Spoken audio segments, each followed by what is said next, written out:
হাতির মুখে পড়ে জখম হলেন এক মানসিক ভারসাম্যহীন মহিলা।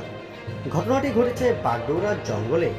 এদিন জঙ্গলের পাশে এক মানসিক ভারসাম্যহীন মহিলা বসেছিলেন। সেই সময় জঙ্গলি বাবা মন্দির থেকে একটি দাঁতাল হাতি ওই মহিলার সামনে চলে আসে এবং সুর দিয়ে আঘাত করে।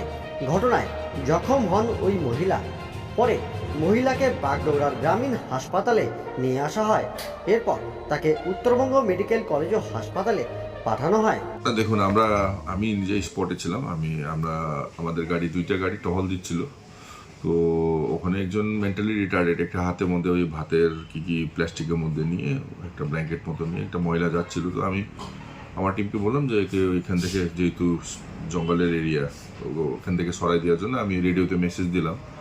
আর আমি একটু আগে গেলাম, অন্য আর কয়েকজন ছেলেমেয়েরাও ছিল আবার সেখানে বাইক মধ্যে দাঁড়িয়ে ছবি টবি তুলতেছিল। ওদেরকেও বললাম যে তোমরা যাও।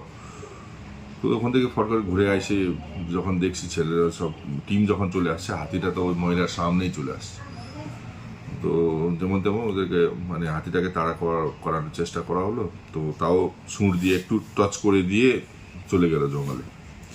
তো আমরা গিয়ে দেখছি এত এক্সটার্নাল ইনজুরি কিছু দেখা যায়নি, যেটার মধ্যে পাগলের ভাষা মতো নিজের কি যে বলছে আমি বুঝতে পারলাম। তো ওখানে থেকে একজন লেডিসকে আমরা হেল্প চাইলাম, ওর প্রেজেন্সে আমরা উঠাই নিয়ে হসপিটালে নিয়ে গেলাম।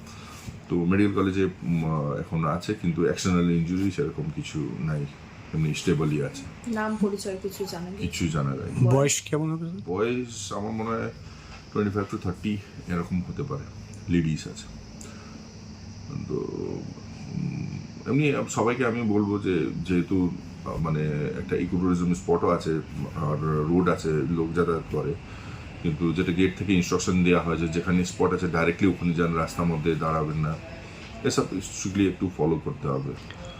স্যার, এটা কোন হাতি ছিল? আকাশ পাতাল না অন্য কোনো? না, এটা মকনা, এটাকে আমরা ঢঙ্গি বাবা সবাই বলে। তো একটা কমন নেম আছে আইডেন্টিফাই করার জন্য। তো ওই ছিল, ফটোগ্রাফস এভিডেন্সও আছে, আমরা হায়ার অফিসারকেও রিপোর্ট করেছি। আর মেনলি মেন্টালি রিটার্ডেড যারা আছে এইসব নিয়ে একটু সমস্যা হয়, কেন কি যারা একটু বুঝতে পারে তারা তো ওই সব জায়গার মধ্যে এমনি হেঁটে হেঁটে যাবেই না। তো কি আজকে কি ট্যুরিজম স্পটটা কি ওই ভিতরে টিপুখোলা কি বন্ধ রয়েছে? না, টিপুখোলা একদম খোলাই আছে, কোনো অসুবিধা নেই। টিপুখোলা দেখে তো আপনার মোটামুটি 1.5 কিলোমিটার দূরে ওটা টিপুখোলা আশেপাশে। হ্যাঁ, টিপুখোলাতে এমনি সেফ আছে, আপনার ইলেকট্রিক ফেন্সিং আছে, এগুলো আছে, ডিউটিওয়ালা আছে, সব কিছু আছে। আর ওই মহিলার সাথে কি কোনো ক্ষতিপূরণ বা মহিলার ট্রিটমেন্ট অবধি আপনারা উঠাবেন? দেখুন, যদি ইনজুরি আছে যদি বলে, তাহলে তো গভর্নমেন্ট ফ্যাসিলিটির মধ্যে আছে, ওটাতে ট্রিটমেন্ট হবেই। কিন্তু সেরকম তো আমরা ইনজুরি দেখিনি হাতি। কিন্তু আমি এটা নিশ্চয় বলবো যে হাতি ওকে একটু টাচ করেছে, সুর দিয়ে একটু টাচ করে আবার চলে গেল। কিন্তু সেরকম আমরা বাইরে থেকে কিছু ইনজুরি দেখতে পাইনি। হাত পা তো মোটামুটি ঠিকই ছিল। আমরা উঠাই নিয়ে গাড়িতে ঢুকালাম, তাও কোনো ব্যথা ট্যাথা পাইলেও পরে নিশ্চয়ই কিছু বলতো। স্যার, এটা কোন জঙ্গলে হয়েছে? এটা হচ্ছে আপনার বেংডুবি ব্লক বলে, বেংডুবি ফরেস্টই বলবো এটাকে, তাইপু জঙ্গলের কাছাকাছি। Thank you.